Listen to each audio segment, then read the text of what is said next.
Morning, siblings of Nigeria. No one has any kind of inheritance or dividends with Buhari. He has failed across every leading economic indicator, be it the GDP, be it inflation, be it exports, be it revenue, poverty, just to mention a few. More children line up our northern roads, begging, more adults, drug abuse, suicide, alcoholism, violent killing, depression, mortality, domestic abuse, all the very aberrant and emotional behaviors associated with hopelessness are prevalent now across the nation. He cannot manage the problems of families in the IDP camps, cannot stop crimes along Kaduna and Abuja highway or any other highways. He cannot stop border crossings by heavily armed men who come to attack Nigerians in armed robbery crimes and jihadist violence. Boko Haram is now coming to our barracks and police stations to kill our soldiers and our police. And anyone thinking that the Yorubas are getting anything from his government is simply daydreaming. Osinbajo is just a figurehead, and being a vice president does not translate into more development in the Yoruba states. And Igbo is the same. Buhari resents Igbo success, and that is why he often goes after Igbo billionaires. And as for Buhari himself, his freedom is simply dangling in a thread. The International Criminal Court might issue a search warrant on him any day now for the crimes committed under his watch. So Nigerians, Buhari has no place in your future. The Senate President, Bukola Saraki, has just declared for president today. And as far as I'm concerned, his candidacy is the greatest potential for Nigeria's healing and for Nigeria's future.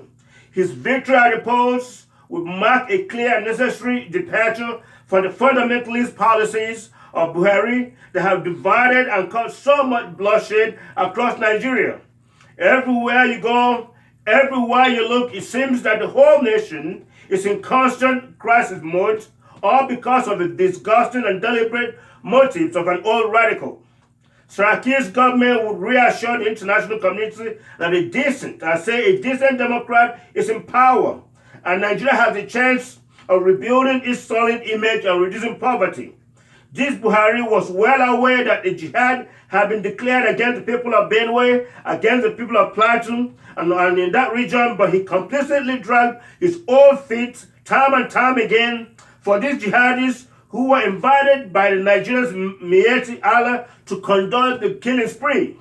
Saraki does not need an interpreter to tell him what other world leaders are saying. Neither would he spend months on our depleted fortune on his health. I'm already excited of a prosperous Saraki presidency. So should you, my siblings. He's a breath of fresh air we're all desperately looking for.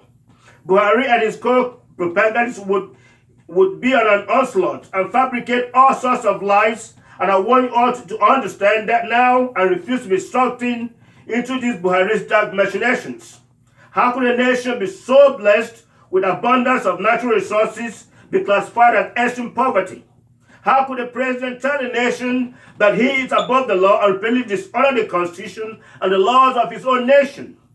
That is why we are having a complete breakdown of law and order, because a president does not live by good examples. We as a nation have bottomed out at the lowest depth of a dark valley and have no other place to go, no other dream to dream, but to seek the light of a new leadership. So all Nigerians, I urge you to do yourselves a favor. Embrace Saraki for a new day and a new chance at true democratic governance. Enough of framing journalists, enough of framing critics, enough of hiding looters under APC, enough of ethnic bullying, enough of all the violence, and may God bless us all. Thank you.